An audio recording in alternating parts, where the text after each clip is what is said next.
Another day, another gala na naman tayo. Isang mabilisang gala lang tayo ngayon dito sa Solinad, Santa Rosa. And possibly ito na maging huling gala natin this 2025. If mapapadaan kayo sa part na ito ng Santa Rosa, mapapasin nyo na madami ang nagiging development recently. This is because Ayala launched Metro Nuvali this December.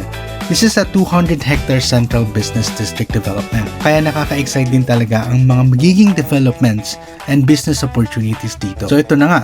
We'll try for the first time ang Nono's Restaurant. Kung mapapadaan kayo dito, for sure makikita mo ito dahil nasa central part lang ito ng Solinad. Lunchtime na nga at kaya as expected, medyo madami na rin ng taong kumakain. Marami na rin kami nakainan. And I think isa sa may pinakamagandang menu na nakita ko ay itong sa Nono's. May visuals, food descriptions, and recommendations. Kita nyo naman, parang magazine na ang pagkain ng menu. Natagalan nga kami sa pagpili kasi ang daming options na pwedeng pagpilian.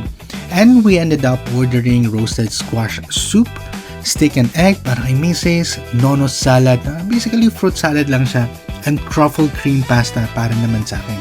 Ito na nga kami, kaya tara, kain tayo!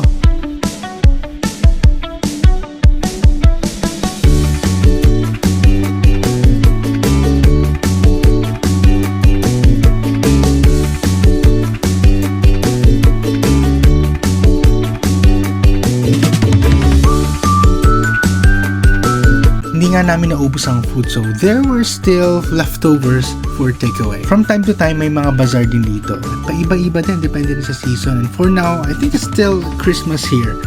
So we check out some of the booths here. Marami nga masasarap na pagkain, kaso nga lang, busog pa kami. Favorite ko pa naman ang empanada pero di ko talaga kaya next time na lang. After nga nito, naglakad-lakad kami ng unti pabalik ng parking. What I like about this type of malls ay madaming open spaces at maraming mga puno around the area.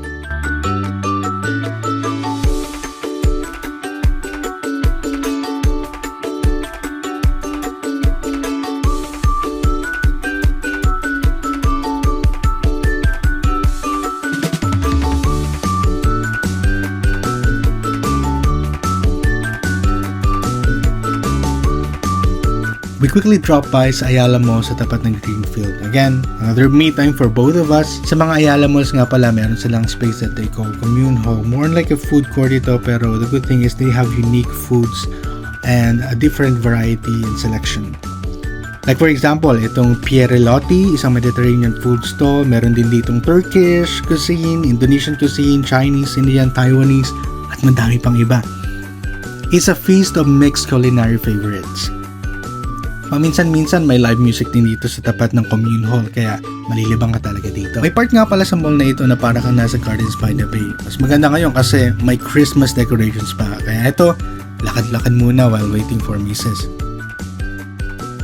Our last stop for today is to visit Willie's. Wala ang available na nurse or doctor sa Santa Rosa branch nila for today. Kaya dumiretso kami sa Calamba branch. And good timing kasi bagong bukas lang ito. Mas malaki ang space nila dito at nasa center talaga ng Calamba Crossing. So we'll finish off the day with this hanggang sa susunod na gala natin. Happy New Year and let's welcome 2026. Ingat!